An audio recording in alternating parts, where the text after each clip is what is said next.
Outer Frontier, Nova Fall Colony. Day 0. No warning. No declaration. Just absence. Nova Fall was Earth's furthest settled colony. A lush green moon wrapped in mist and minerals, orbiting the gas giant Aros 4. Populated by engineers, families, farmers, 150,000 human lives.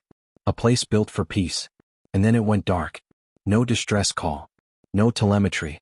Not even debris. Silence. At first, Earth thought it was a relay issue. Then came the scans. Where Nova Fall once orbited, there was now only a scatter of heated atoms, smeared across a wide elliptical radius. The kind of aftermath you see when a planet isn't bombarded, but erased. United Terran Assembly, Emergency Session. The chamber hadn't been used in 2 decades. The last time it opened was during the Taldrathi breach of the Sol perimeter. Even then there was hope. This time there was only rage. Commander Roan Vex, head of Terran Strategic Response, stood at the edge of the holo display, arms crossed, voice cold. We're not discussing if this was an attack.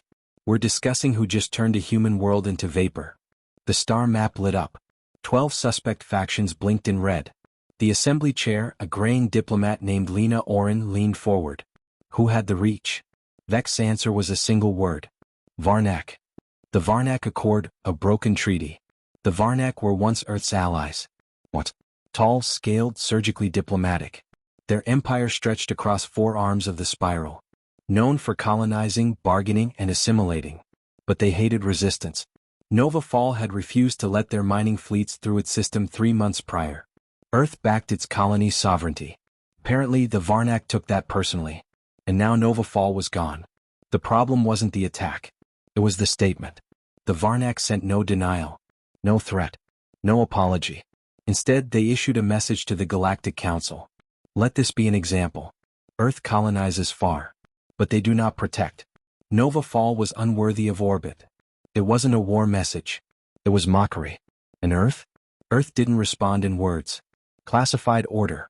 Eclipse Directive Expansion, codename, Iron Sky. The Eclipse Directive was once a myth, protocols meant for human extinction scenarios. Designed not just to retaliate, but to make memory of aggression impossible. But this wasn't an extinction event. This was a warning shot. And humanity was done warning.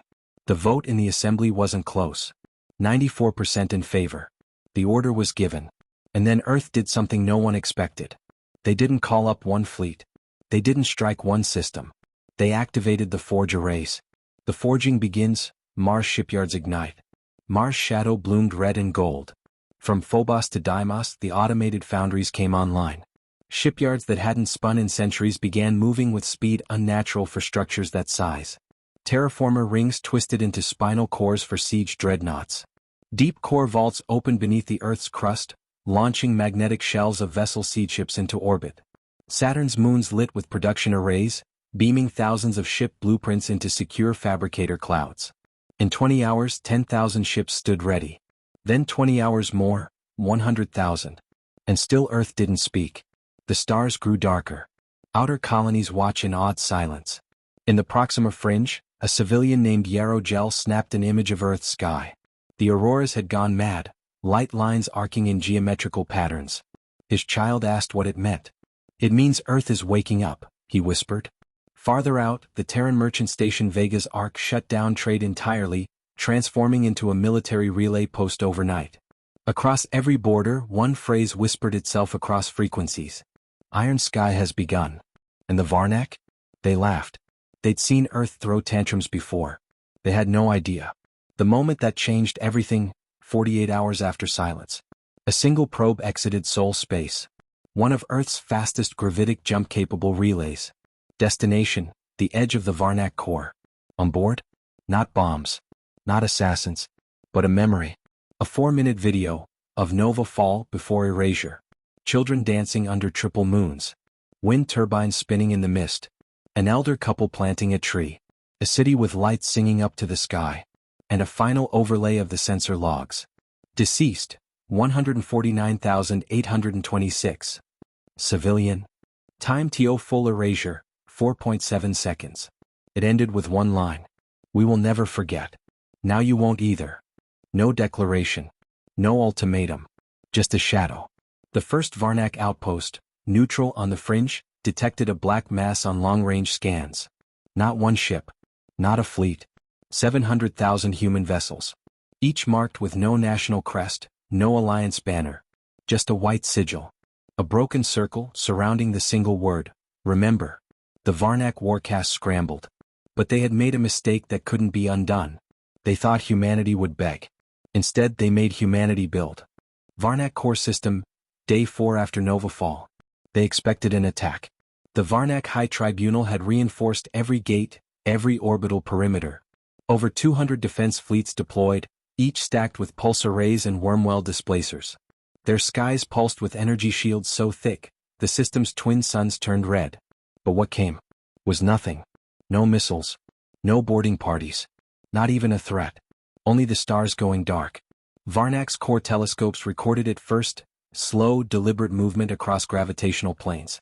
Shadows against the stars. Rows. Columns. Formations without end. 700,000 human warships, aligned like an armada of tombstones, drifting without lights, without chatter, without life signs visible. The Terran armada had arrived. And it did not fire. Inside Varnak Tribunal Command, High Marshal Tirik of the Varnak Blood Council stared at the holoscreen. It was blank except for one word blinking at the bottom. Receiving. They hadn't sent a transmission. Yet something was connecting. Their military AI VR-11 began speaking without prompt. Incoming signal contains no data. Repeating on loop. Signal is auditory silence, modulated at 3.42 Hz. They played it. And it was in fact silence but sharpened. Weaponized. Like a frequency that wasn't just absent, it negated sound itself. One Varnak technician collapsed with a scream. It's not silence, she rasped. It's memory. It's what's missing. Across Varnak space, terror spreads without a shot fired. Civilian relays pick up nothing but static. Cargo lanes grind to a halt. Children point at the sky where stars used to be. At first they thought it was nightfall. Then they realized, Earth's fleet was so vast, it blocked starlight itself. In the trade capital of Almoris, one merchant whispered to another, I don't think they're here to destroy us. Then why are they here? To make us remember what we did.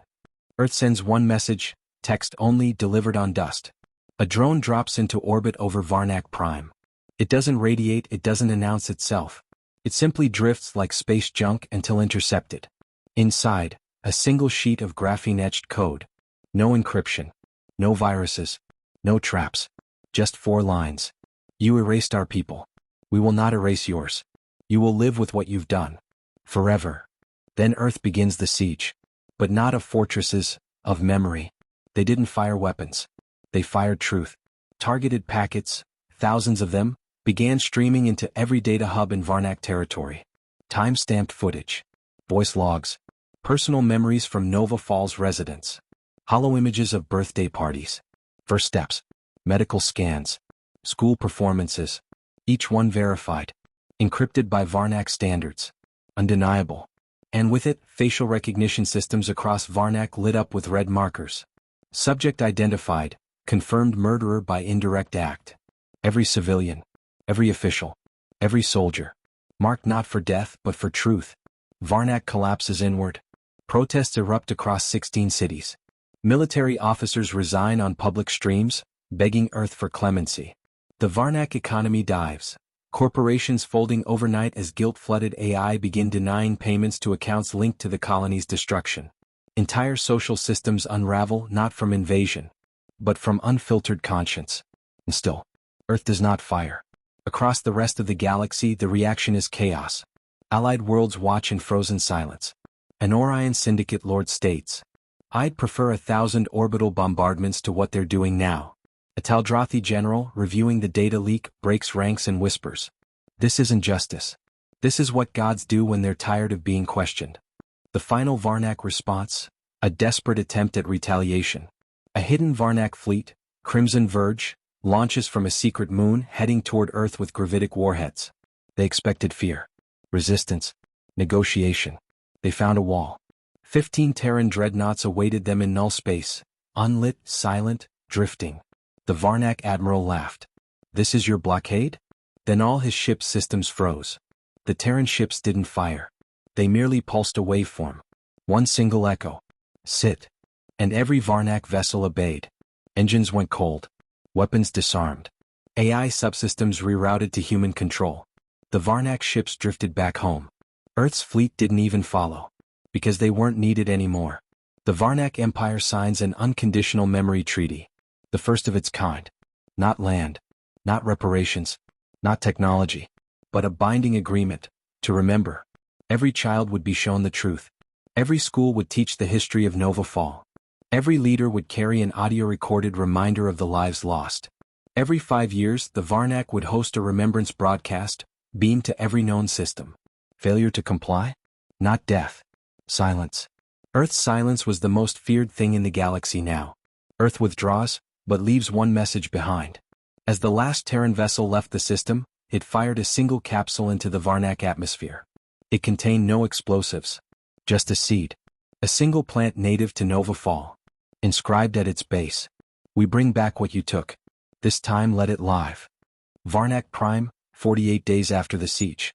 It had been nearly 2 months since Earth's fleet departed. The skies were no longer black with warships. But the shadows remained. Varnak culture was unraveling, not from invasion but from acknowledgement. Every home now displayed the faces of the fallen, holograms of the Nova Fall victims. Not because Earth demanded it, but because guilt had mutated into survival. No child born under Varnak suns would grow up without seeing what arrogance had cost. Still, some asked the forbidden question. Why didn't Earth finish us? And some began to whisper. Maybe they couldn't. The Talazet Conclave, third spiral arm. The Talazet had always viewed humanity with suspicion. Their leaders were pragmatic, mercantile, cold-blooded. To them, war was a calculation. Varnak's collapse made no sense. High Overseer Cronoth convened the War Spire. 700,000 Terran warships. No invasion. No occupation. No tribute. Only memory. His claws clicked against the council rail. That's not mercy. That's a demonstration. A warning. He turned to the intelligence officer. Find out what they didn't show. The Talazet Blacknet breach, forbidden file, Eidolon. In the deep code layers of the Varnak data cores, the Talazet found a file Earth had not transmitted. It was partial. Fragmented. Encrypted in pre-expansion Terran dialects. But one phrase kept surfacing. Protocol Eidolon. Not Eclipse. Not Iron Sky. Something older. Something deeper. The fragment decoded into a timestamp, one from the original Europa outpost. Centuries old. And then a line of coordinates, outside mapped galactic space. The Talazet moved fast. They sent a covert exploration vessel, and it vanished within minutes. No signal. No wreckage. No crew logs. Just one repeating signal bouncing back. You were warned. Earth's true power begins to fracture the galaxy. News spread fast. Earth had held back. The Varnak weren't spared because they deserved it, they were spared because humanity never needed to strike to win. The alliance of 9 worlds split in half overnight. Some demanded unconditional alliance with Earth. Others began developing anti-Earth countermeasures. One Accord diplomat whispered during an off-record session. They punished a civilization with grief. What happens if they decide to punish with rage? Back on Earth, a debate begins. Inside the Terran Assembly, the victory sparked unease. Admiral Roan Vex stood before the chamber. We showed them memory, not steel. That was the mission. Senator Mira Solon countered. But what if next time they don't break? What if next time, they escalate? Vex's eyes narrowed. Then they meet Eidolon. A murmur rippled across the chamber. Not many had heard that name spoken aloud. Even fewer understood what it meant. Deep void, unregistered sector 133 Theta, the Eidolon horizon. Far beyond known charts, where quantum noise becomes louder than stars, a facility waits. It orbits nothing. Anchored to absence. Inside it, something stirs. Not a weapon. Not a fleet. A presence. Hundreds of minds. Not AI. Not human. Rememberers. The souls entrusted with the pain Earth refused to forget. Their mission is singular. Should the galaxy ever forget again? We will not remind them. We will erase the tools of forgetting. A probe arrives at the edge of their field. Marked with the Talazet insignia. The response is immediate. Origin hostile. Disrupt. Do not archive. The probe never returns. Meanwhile, a new threat awakens. From the cradle of Varesh, an empire long believed extinct, comes a signal of agreement. but not peace. The Varesh don't fear Earth. They study Earth. They believe humans have discovered the one thing that terrifies every empire: victory without occupation, power without presence. And so, they begin Project Resonance, an attempt to replicate Earth's psychological siege technology. Not for defense, for control. Earth detects the buildup, but does not respond militarily. Instead, Earth launches the Galactic Memory Accord, a massive, decentralized, immutable archive of all atrocities committed in interstellar history, verified, protected, and open source. Its motto is etched in 3 languages across the stars: let no one be forgotten. The Varesh interpret it as provocation. The Accord world see it as protection. The Talazed view it as an ultimatum. But only one species dares to speak aloud what everyone else is thinking.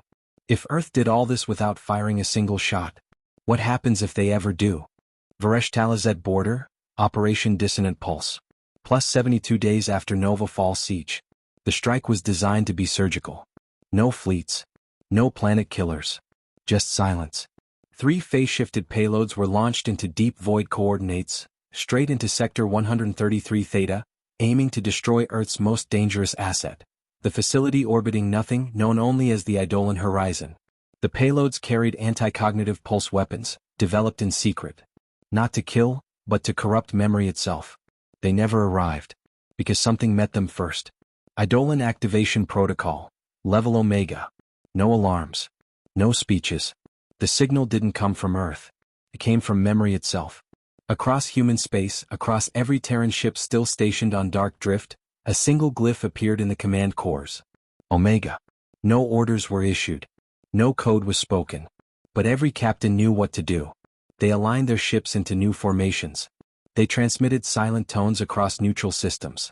They began pulling data, not weapons, into resonance arrays. The galaxy thought Eclipse was Earth's greatest weapon. They were wrong. Eidolon wasn't a weapon. It was the truth that can't be killed. The Varesh attempt their response, and get answers instead. High strategist Ilek of the Varesh watched in confusion. Every strike fleet he dispatched, disappeared. Not destroyed. Not captured. Just gone, from all sensors, from AI memory, from pilot logs. It was as if they'd never existed. He demanded a probe be sent to Earth. It received a reply within seconds. A voice not artificial. Not threatening. Human. Come. You tried to erase our witness. So we erased your erasure. And then one word. Remember. On Earth, the final memory is released. Inside the Ethra vault, Juno Tethers stood before the assembly. Behind her, a shimmering sphere, housing the last unviewed archive from Nova Fall, was about to be activated. We've shown them the deaths, she said. Now they'll see the lives. The projection bloomed across the chamber. It showed Nova Fall's future, plans to terraform nearby systems, unify 3 alien refugee cultures, open a galactic peace university. They weren't just settlers. They were builders of tomorrow. And that's what the Varnak destroyed. Not a colony. A future. Earth sends one final message to the galaxy. Broadcast in every language. On every frequency. It was not a threat. Not a demand. Just a recording. A father on Nova Fall building a playground. A child painting the flag of Earth and 2 alien neighbors. A woman, human, hugging a Varnak merchant she had married. An engineer singing to plants that no longer existed. Then the screen went black. And the words appeared. You saw what we lost. You saw how we responded. Not with fire. But with memory. We are not vengeance. We are the part of you that will never let you forget what you've done. And then Earth withdrew. Not just from war. From the Council. The treaties. The map. Aftermath, 3 galactic years later. The stars never returned to the way they were. Earth became a myth. A keeper, not a ruler. Ships still patrol, but they do not invade. They watch. And when someone tries to erase history again, Earth responds. But not with weapons. With proof. Somewhere, on a new world, a child is asked in school, why are the Terrans feared? And she replies with wonder. Because they don't let people forget. Not even themselves. Final scene, an old transmission replayed by a traveler. A lone explorer reaches the ruins of a once proud empire. He finds a Terran beacon still blinking. The last thing it plays is this. We did not want revenge. We wanted memory. You destroyed a world. We became a warning. The stars dim. The beacon fades. And yet, the message echoes on. Satellite, end of final section. Clapperboard from the void narratives. This story moved you. If it made you pause, if it made you imagine 700,000 warships blocking out the stars, then this is your sign to subscribe. Milky Way, subscribe to the void narratives. Because stories like this aren't just fiction. They're echoes of who we could be, of who we might become.